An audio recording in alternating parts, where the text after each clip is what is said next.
বারো ঘাটের পানি খেয়ে অবশেষে জীবন সঙ্গী হিসেবে বেছে নিলেন রাসেলকে। বলছি 10 পুরুষে আসক্ত মেয়ে অনাপিকা ঐশীর কথা।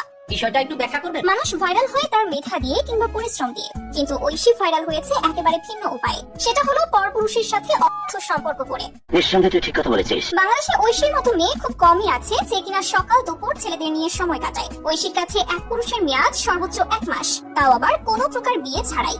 তার জীবনে যতগুলো পুরুষ মানুষ আছে আপনার 14 গোষ্ঠীতে ততগুলো মানুষ নেই। ছেলে মানুষ তার জীবনে একটা নেশা, ছেলেদের স্পর্শ ছাড়া সে একদমই থাকতে পারে না। ভালোবেসে প্রথম স্বামী আলফিকে বিয়ে করে, কিন্তু কিছুদিন পর আলফি জানায় সে নাকি অনামিকা ঐশীর জীবনে প্রথম পুরুষ নয়।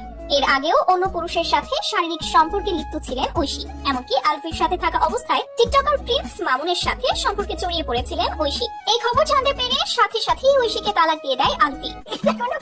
তারপর থেকে প্রিন্স মামুনের সাথে বিভিন্ন নাইট ক্লাব ও রিসোর্টে ঘুরতে যায় ঐশী, কিন্তু এতেও যেন শান্ত নয় ঐশী, তার আরো ছেলে লাগবে। এরপর প্রিন্স মামুনের চ্যাপ্টার ক্লোজ করে রাসেলকে ধরে ঐশী। ইদানিং ঐশী তার টিকটক এবং ফেসবুকে রাসেলের সাথে ঘনিষ্ঠ কিছু ছবি এবং ভিডিও শেয়ার করে।